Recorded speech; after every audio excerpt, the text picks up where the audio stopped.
Bismillahirrahmanirrahim. Assalamualaikum warahmatullahi wabarakatuh. Alhamdulillah, wassalatu wassalamu ala rasulillah wa ala alihi wa sahbihi wa sallama tasliman katsira, amma ba'd. Alhamdulillah, puji dan syukur senantiasa kita panjatkan kehadirat Allah Jalla wa Ala yang telah berfirman di dalam Al-Quranul Karim pada surat Ibrahim dengan firman-Nya, wa in ta'uddu ni'matallahi la tuhsuha innal insana lazalumun kafar. Dan kalaulah kalian ingin menghitung-hitung akan nikmat Allah atas kalian, la tuhsuha, niscaya kalian tidak akan mampu menghitungnya. Innal insana lazalumun kafar, sesungguhnya manusia itu pelaku kezaliman dan kekufuran. Salawat beserta salam senantiasa kita sanjung sajikan kepada Nabi besar kita yang telah bersabda, "Faman ya'ish minkum ba'di fasayara ikhtilafan katsira, fa'alaikum bisunnati wa sunnatil khulafa'ir rasyidin al-mahdiyyin.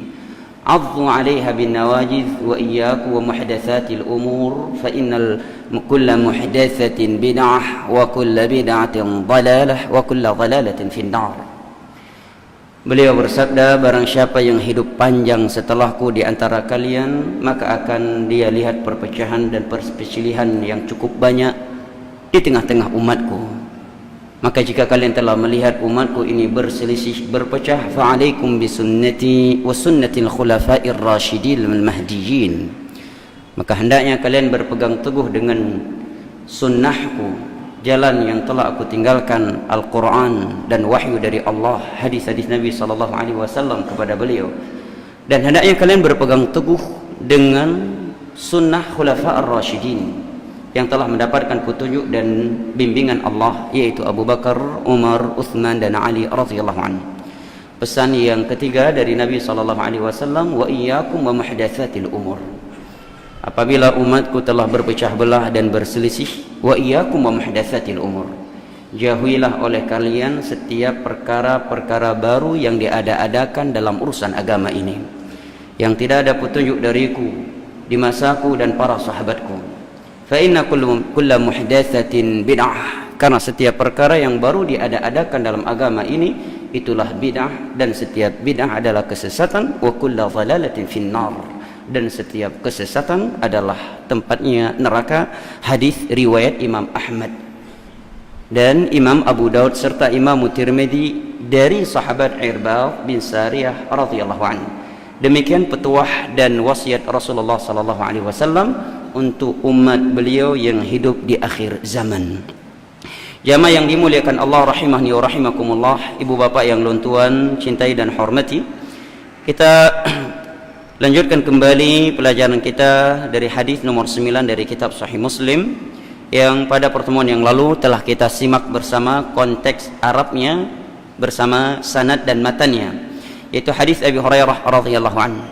Di sana atau di pertemuan sebelumnya sedikit telah saya sebutkan beberapa poin penting terkait profil atau biografi sahabat Nabi SAW yang mulia ini, yang disebut atau lebih terkenal dengan Abu Hurairah yang bernama Abdurrahman bin Sakhr, atau juga disebut dengan Abdullah bin Sakhr, yang mana nama beliau sebelum Islam adalah Abdu Syamsin. Apa arti Abdu Syamsin? Hamba matahari. Dalam riwayat Imam Hakim dalam Mustadraknya, Abu Hurairah menyebutkan, kana ismi fi jahiliyah Abda Syamsin bin Sakhr, fasammani Rasulullah sallallahu alaihi wasallam bi Abdillah. Di masa jahiliyah nama saya Abdu Syamsin, hamba matahari. Tentunya ini adalah bentuk kesyirikan, menghambakan diri kepada selain Allah Jalla wa Ala, menghambakan diri kepada selain Allah Jalla wa Ala, ya. Atau paling tidaknya kalau secara mutlak ini bertentangan dengan nilai tauhid. Maka Nabi SAW menggantikan namaku menjadi Abdullah, yang tadinya Abdu Syamsi, hamba matahari, maka menjadi hamba Allah Jalla wa Ala.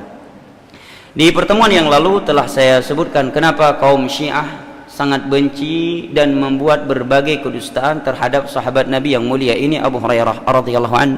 Di sana juga telah kita ketahui bersama kenapa sahabat yang mulia ini menjadi sahabat yang paling banyak meriwayatkan hadis Nabi untuk umat ini, padahal beliau mendapati Nabi sallallahu alaihi wasallam hanya 3 tahun saja. Beliau masuk ke dalam Islam di tahun 7 Hijriah di perang Khaybar. Sedangkan di sana sudah ada sahabat-sahabat Nabi sebelum beliau yang telah masuk Islam. Maka di sana telah kita simak.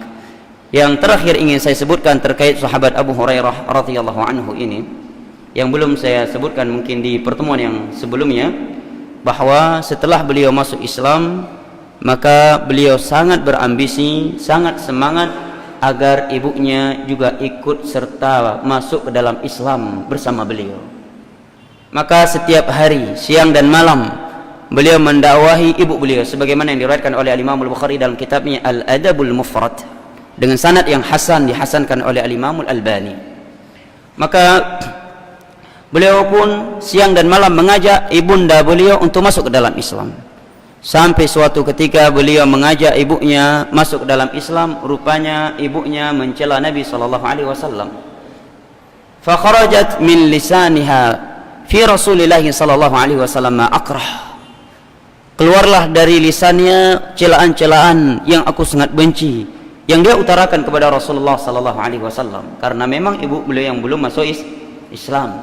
Sebagaimana yang dikatakan, tak kenal makanya tak sayang, tak sayang makanya tak cinta. Ibunda beliau masih musyrikah.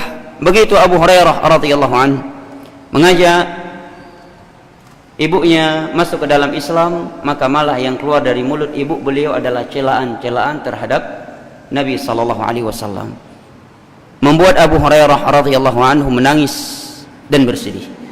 Setelah itu beliau pergi ke Nabi sallallahu alaihi wasallam, menemui beliau dan menceritakan bahwa beliau telah mendakwahi ibunya, tetapi pada kali ini yang keluar dari mulut ibunya adalah celaan terhadap Rasulullah sallallahu alaihi wasallam. Maka Abu Hurairah memohon kepada Nabi agar Nabi meminta dan berdoa kepada Allah memberikan hidayah kepada ibunya. Maka Nabi pun mengangkat kedua tangannya sambil berdoa, Allahumma hdi umma Abi Hurairah. Ya Allah, berikanlah hidayahmu kepada ibundanya Abu Hurairah radhiyallahu an. Setelah Nabi sallallahu alaihi wasallam berdoa demikian, Abu Hurairah pun pulang ke rumahnya mustabshiran bid'awati Nabi sallallahu alaihi wasallam. Beliau sangat optimis bahwa doa Nabi ini akan dikabulkan oleh Allah Jalla wa Ala. Begitu beliau sampai di rumahnya, beliau ketok pintunya. Sebelum pintu terbuka, setelah terucapkan atau terdengar dari dalam rumah, asyhadu an la ilaha illallah wa anna Muhammadan Rasulullah. Maka yang tadinya hari tersebut adalah hari yang paling menyedihkan karena ibu beliau telah mencela orang yang paling mulia dan paling suci di muka bumi, yaitu Nabi sallallahu alaihi wasallam, menjadi hari yang paling membahagiakan karena orang tersebut kini telah masuk Islam dengan melafadzkan 2 syahadat, yaitu ibunda beliau, ya, yang sebelumnya beliau telah berjuang, berusaha agar ibunya masuk ke dalam Islam, malah terakhir kalinya mencela Nabi sallallahu alaihi wasallam. Setelah itu masuk Islam. Tentunya ini adalah kebahagiaan yang luar biasa dari seorang anak yang serius dalam beragama, tatkala ada anggota keluarganya yang mengikuti sunnah Rasulullah sallallahu alaihi wasallam. Dari kisah ini ada pelajaran penting buat kita kaum muslimin secara umum, dan khusus bagi orang-orang yang mengajak manusia ke jalan Allah Jalla wa Ala, bahwa Allah lah yang membolak-balikkan hati manusia.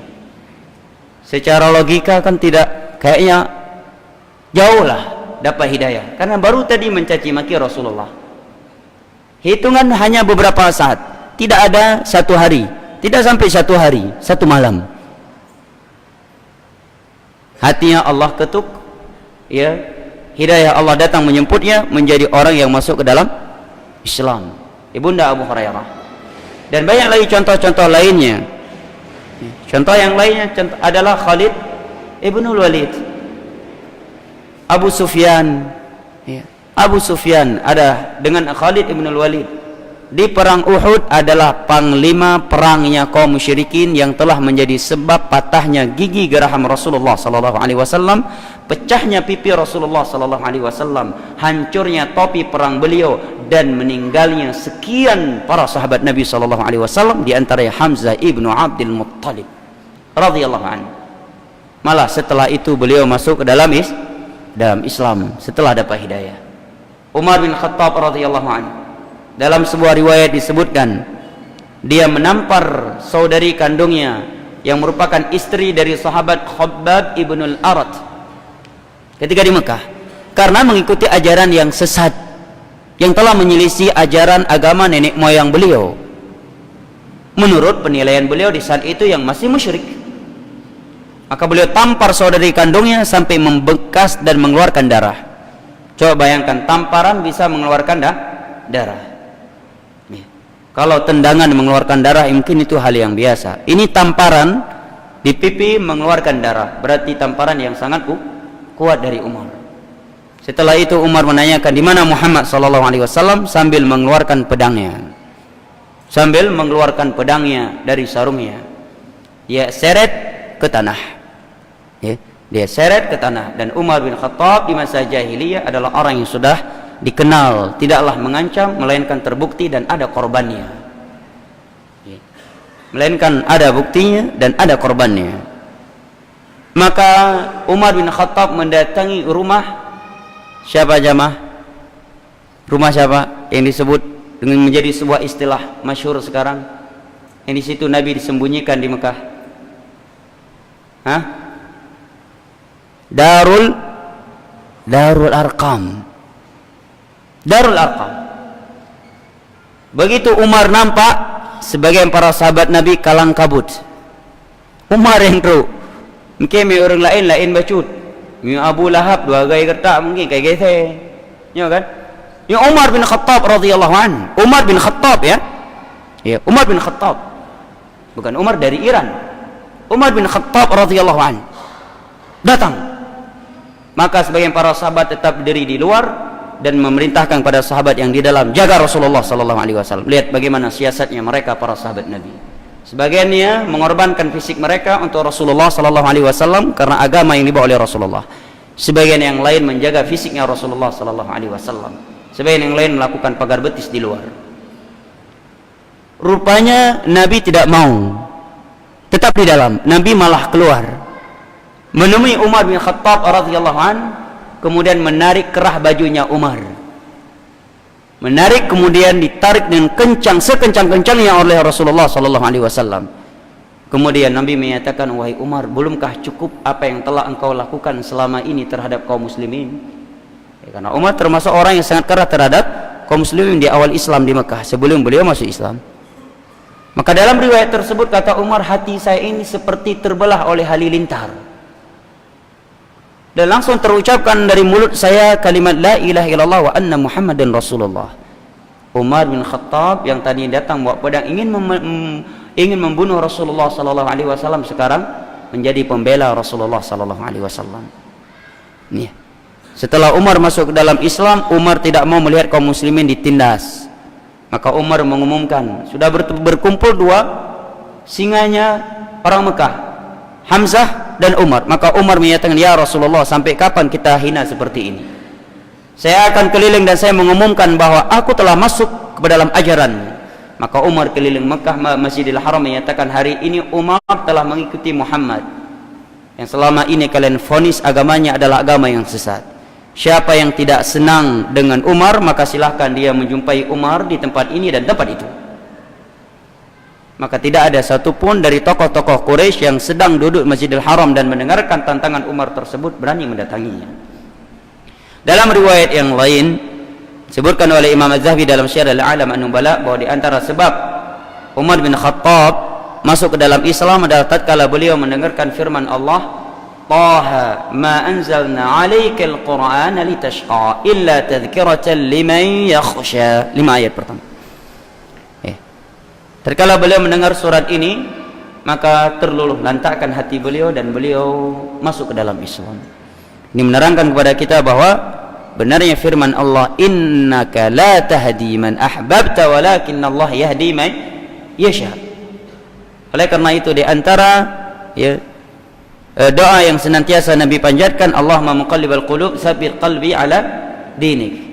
Atau benarnya sabda Nabi, inna quluba bani adam baina usba'ini min asabi'ir rahman yuqallibuha kaifa sya.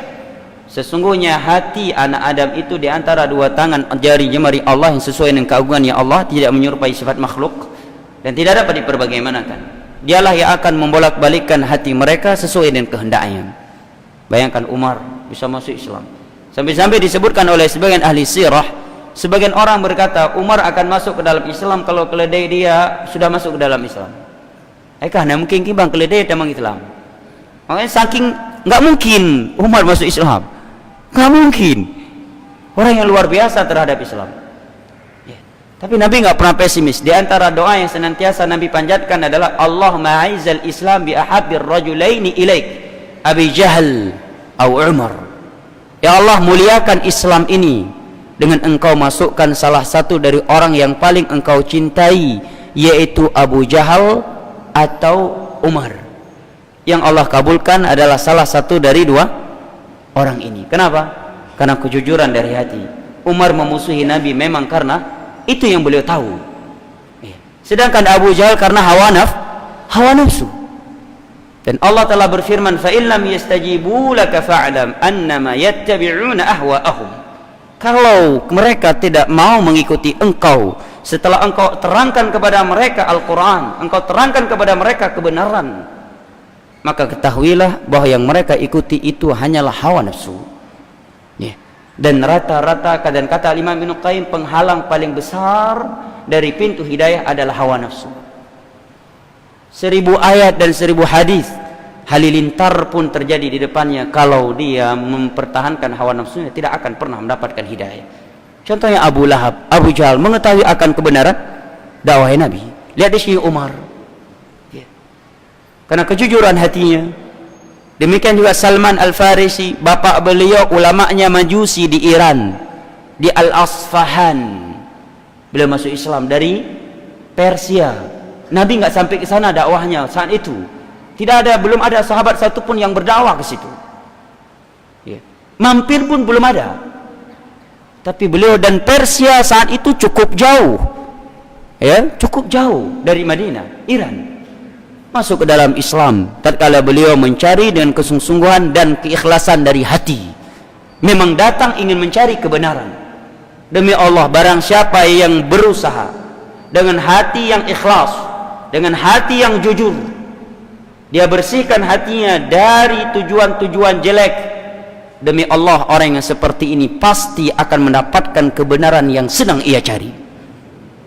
Karena apa? Karena Allah yang berjanji, Allah yang memberitakan di dalam surat Al-Ankabut ayat terakhir, walladzina jahadu fina lanahdiyannahum subulana wa innallaha lama'al muhsinin.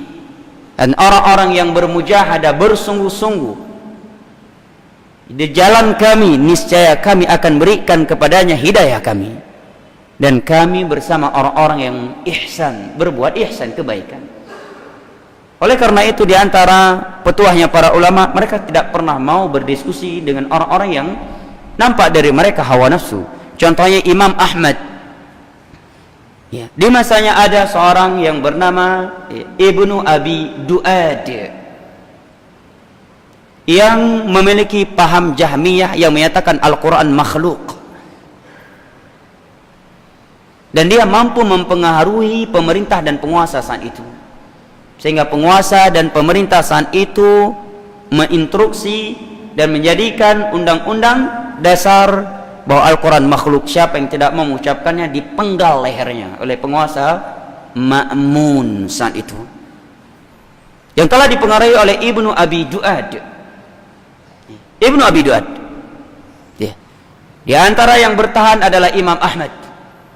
Sekian teman-teman beliau, ada yang dipenggal lehernya, ada yang mengucapkan keterpaksa, dan itu boleh. Illa man ukriha wa qalbuhu mutma'innun bil iman. Kecuali orang yang mengucapkan kekufuran karena terpaksa, adapun hatinya tenang dengan kenyamanan, secara hukum boleh, kata para ulama. Kalau terpaksa, ayat ini turun kepada Ammar bin Yasir Ketika ibu beliau sudah mati, ditombak kemaluannya dengan pelepah kurma Sumayyah oleh Abu Jahal. Bapaknya juga sudah mati setelah disiksa, ya, dan sisa beliau. Maka beliau dipaksa mengucapkan kalimat-kalimat kufur. Nabi lewat di hadapan mereka yang sedang disiksa oleh Abu Jahal dan kawan-kawannya. Nabi hanya bisa menyatakan, sabran ala Yasir fa inna maw'idakumul jannah. Bersabar wahai keluarga Yasir. Bapaknya, nama bapaknya Amr. Surga adalah janji Allah untuk kalian. Maka Amr mengucapkan, sebagian para sahabat sudah meragukan keimanan beliau. Maka turunlah firman Allah dalam surat An-Nahl,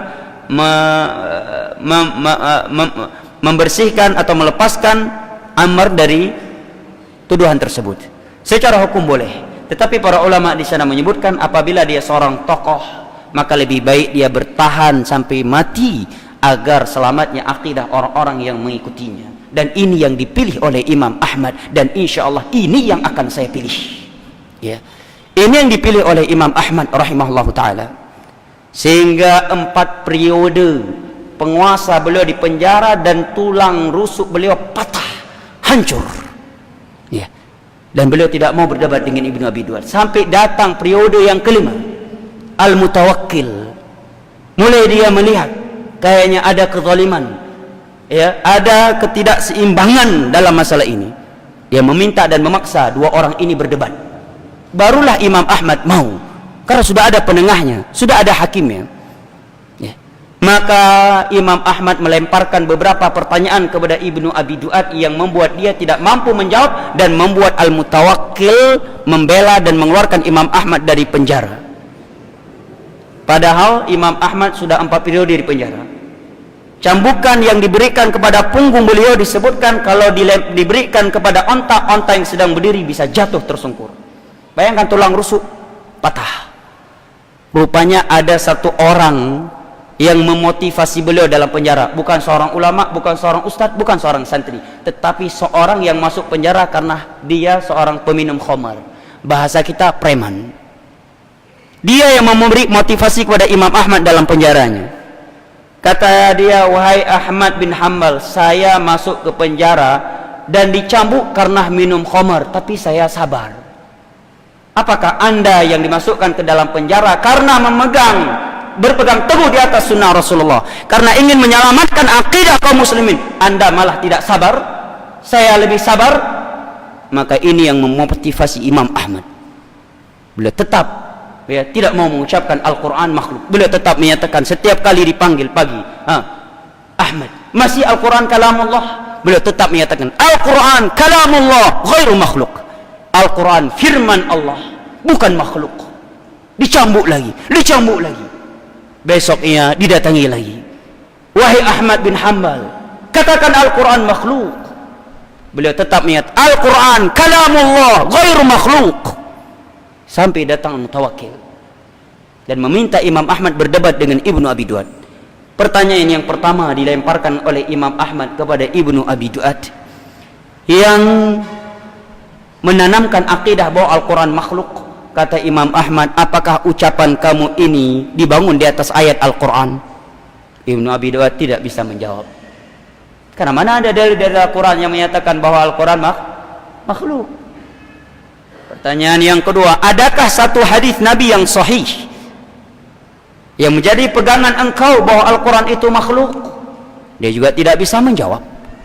Setelah itu Imam Ahmad menyatakan, adakah ucapan para sahabat Nabi yang bisa menjadi dalil bagi engkau bahwa Al-Quran itu makhluk? Dia juga tidak bisa menjawab. Maka Imam Ahmad menyatakan, 3 ini yang merupakan sumber hukum di dalam Islam tidak menyatakan apa yang anda katakan. Anda lebih benar ataukah 3 ini lebih benar? Maka Mutawakkil yang punya akal sehat bisa menilai, ini jelas pegangannya Al-Quran, hadis dan pemahaman para sahabat Nabi. Maka dia balik arah.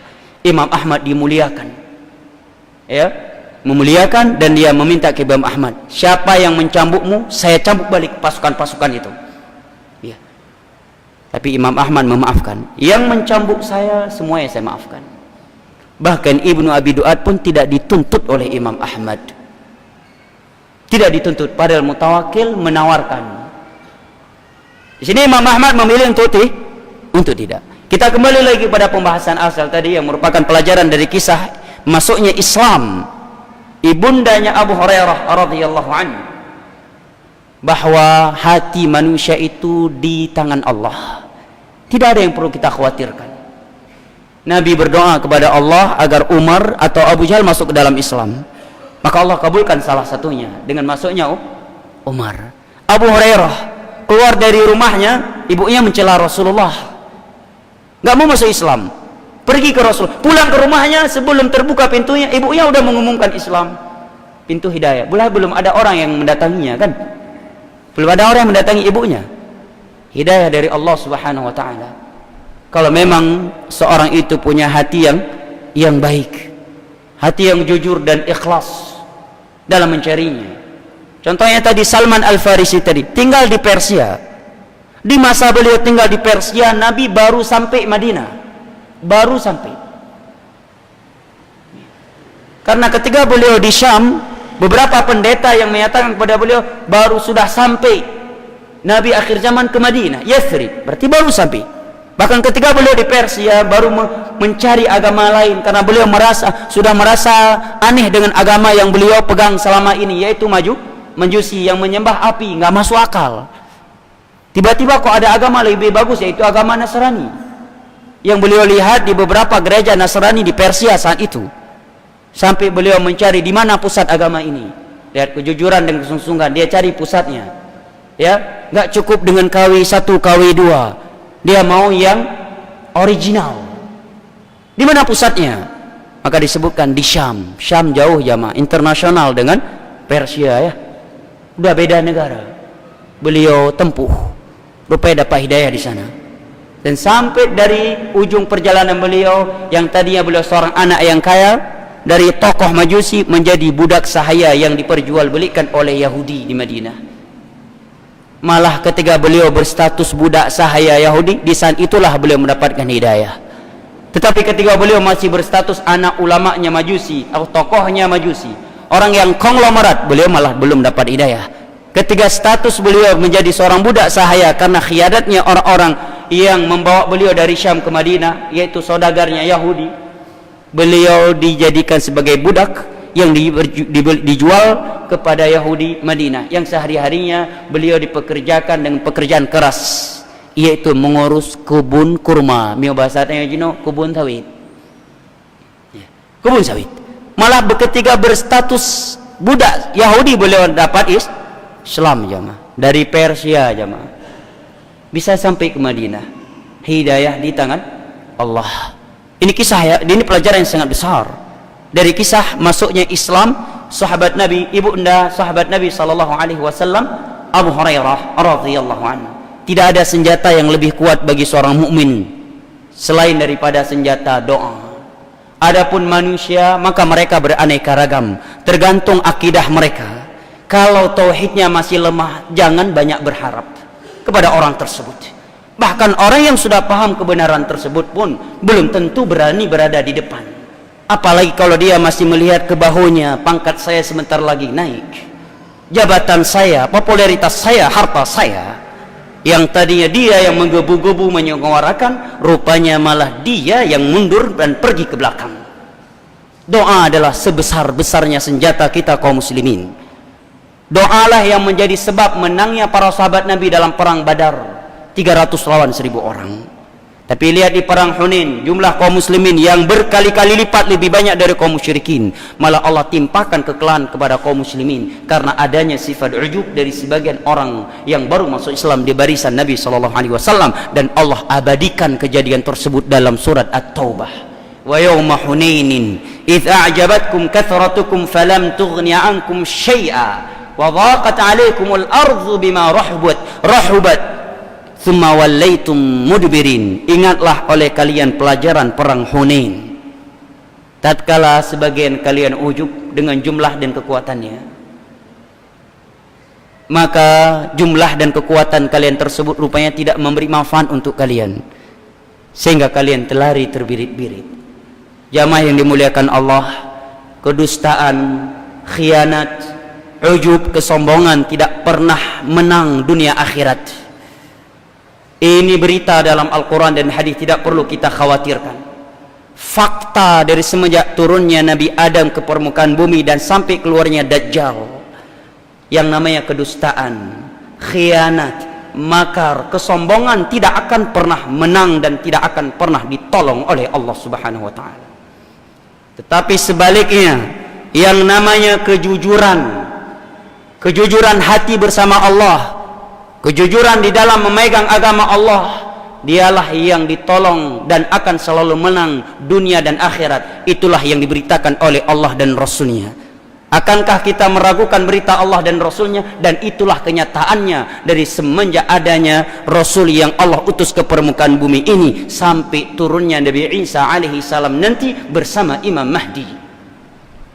Dan Nabi SAW menyatakan, al-bay'ani bil khiyar ma lam yatafarraqa fa in sadaqa wa bayyana burika fi bay'ihima wa in katama wa kadhiba muhiqat barakatuhuma, barakatu bay'ihima. Nabi bersabda dalam hadis riwayat al-Imam al-Bukhari, jual beli itu bil khiyar, bisa masih negosiasi selama belum berpisah majelisnya. Selama belum pisah masih ada jeda untuk nego. Syahidnya Nabi menyatakan, apabila dua orang yang jual beli itu jujur dan menjelaskan apa adanya dari spek barang mereka, jual beli mereka itu akan diberkahi oleh Allah. Tetapi sebaliknya, kalau mereka berdusta dan menyembunyikan kerusakan, keburukan, kejelekan barang mereka, Allah akan cabut berkahnya. Ini jual beli jamaah. Ya, walaupun secara logika kita lihat, buktinya dengan saya dusta, untung saya bisa berlipat-lipat. Enggak. Nabi bilang diangkat berkahnya. Allah memiliki banyak cara untuk menurunkan kerugian kepada kita. Ya. Dan dan Allah telah berfirman, ya ayyuhalladzina amanu taqullaha wa kunu ma'as shadiqin. Wahai orang-orang yang beriman, bertakwalah kepada Allah dan jadilah kalian bersama orang-orang yang jujur dalam beragama. Allah Ta'ala berfirman, falyahdharil ladzina yukhalifuna an amri an tusibahum fitnatun aw yusibahum adzabun alim. Hendaknya orang-orang yang menyelisih agama yang dibawa oleh Nabi SAW khawatir akan ditimpakan oleh suatu fitnah atau ditimpakan oleh sebuah azab yang pedih. Di dalam sebuah hadis yang sahih, Nabi SAW bersabda, innama ju'ilatiz zillatu was-sagharu ala man khalafa amri. Kehinaan dan kerendahan itu hanya menimpa orang-orang yang menyelisihi sunnahku. Allah juga berfirman dalam surat Al-Hajj, wa'adallahu alladhina amanu minkum wa 'amilus salihati la yastakhlifannahum fil ard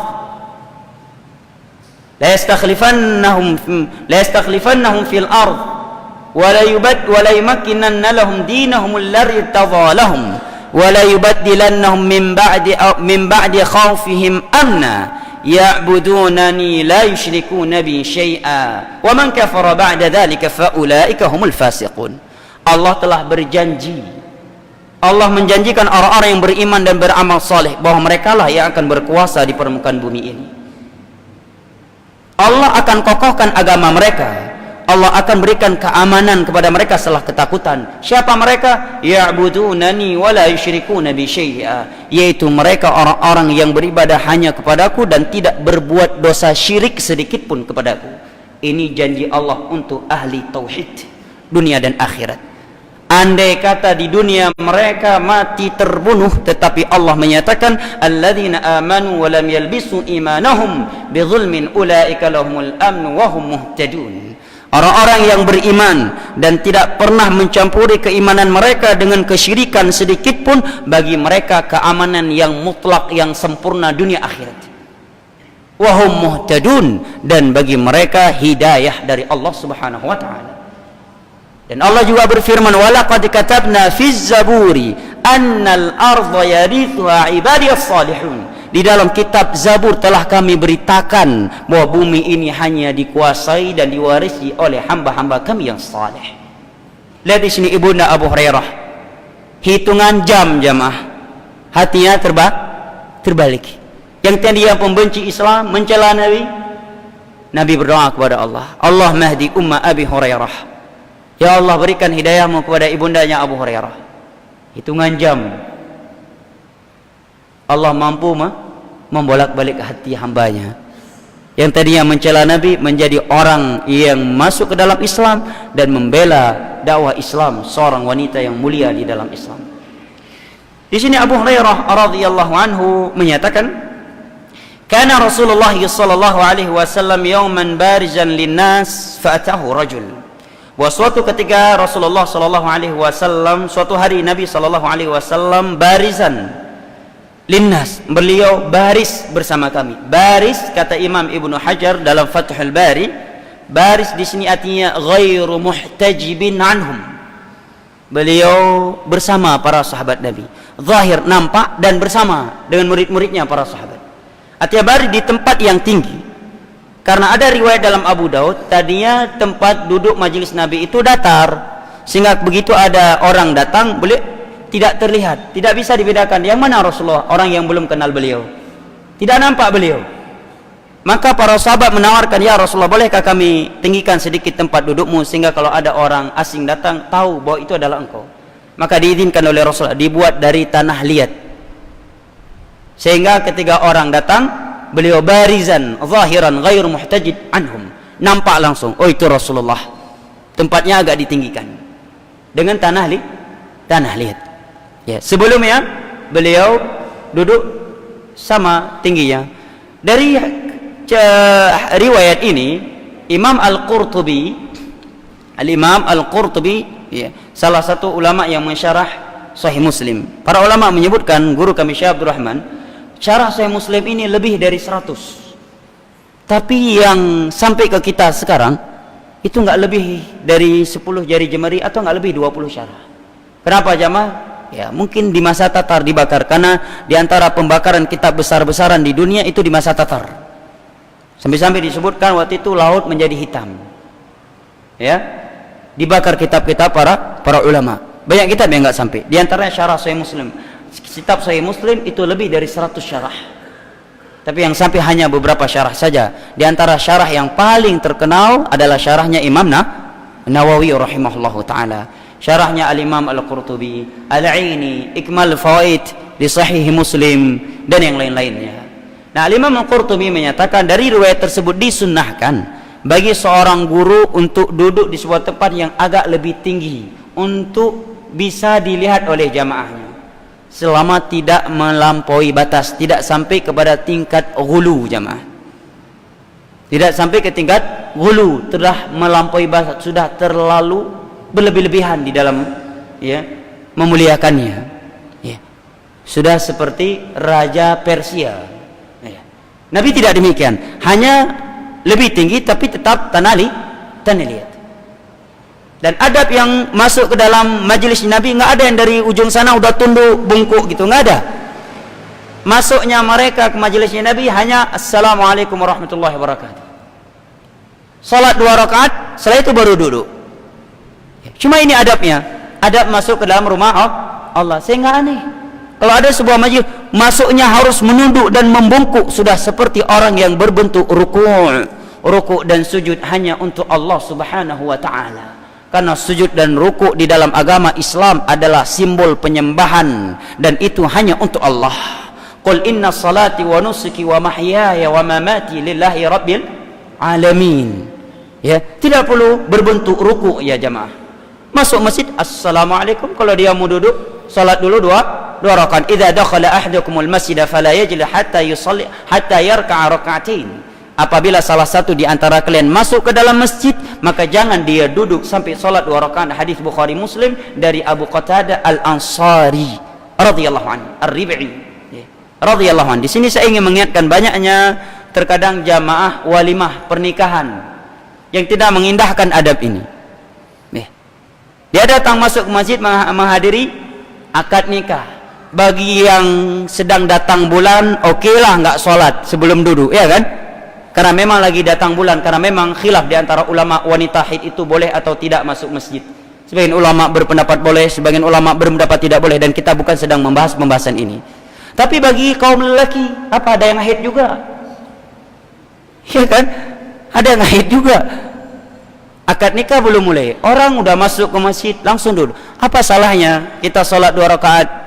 Jelas ibadah perintah Nabi, dan pendapat yang rajih itu wajib karena keumuman perintah. Idza dakhala ahadukumul masjid fala yajlis hatta yusalli raka'atin hatta yarka' raka'atin. Apabila salah satu di antara kalian masuk masjid, jangan dia duduk sampai solat 2 rakaat. Miurina meno ala mungkin na yang tengah halangan. Mami uragam apa halangan? Pai 2 halangan uragam. Atau memang karena udah kena micin sehingga yang tadi ya nggak ada halangan bisa menjadi generasi ada halangan dia bulan, kan nggak masuk akal. Ya. Atau sebagai ibu-ibu karena udah pasang make up, udah pakai make up belum wudu. Kalau mau sholat tahiyatul masjid dulu, aduh make upnya hilang, ntar lagi mau selfie nih habis akad nikah. Demi selfie dan make upnya dia tidak mau mengindahkan perintah Nabi sallallahu alaihi wasallam di atas.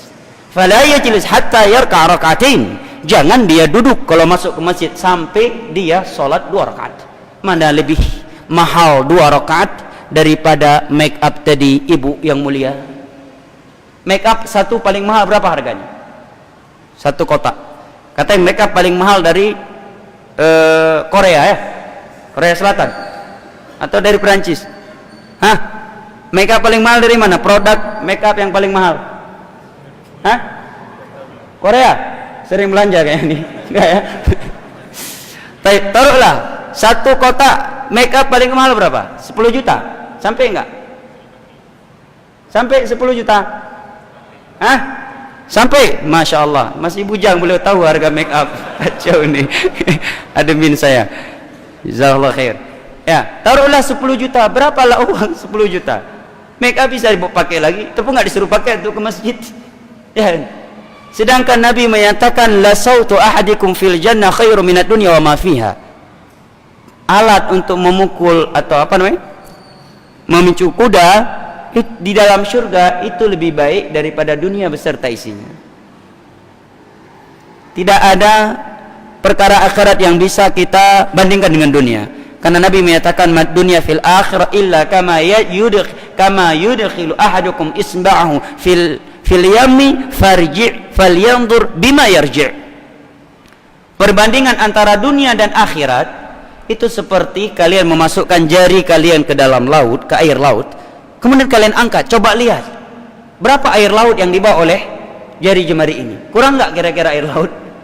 Ya, jangankan 1 jari, ya, air Zam-Zam dari semenjak Nabi Ibrahim sampai hari ini dan sampai hari kiamat nggak habis-habis air Zam-Zam. Ya, air Zam-Zam jemaah. Apalagi laut, ya kan? Itulah perbandingan dunia dan akhirat. Jangan pernah membandingkan dunia dan akhirat. Maka jangan sampai gara-gara make up yang akan terhapus akhirnya nggak sholat tahiyatul masjid. Ya, akhirnya tetap duduk dalam keadaan dia belum sholat. Wallahu a'lam bishawab. Adzan sudah dikumandangkan, saya kira sampai di sini. Lebih dan kurangnya saya mohon maaf. Wabillahi taufiq wal hidayah. Sallallahu ala nabiyyina Muhammad wa ala alihi wa sahbihi wa sallam wa akhiru da'wana anil hamdulillahi rabbil alamin. Wassalamu alaikum warahmatullahi wabarakatuh.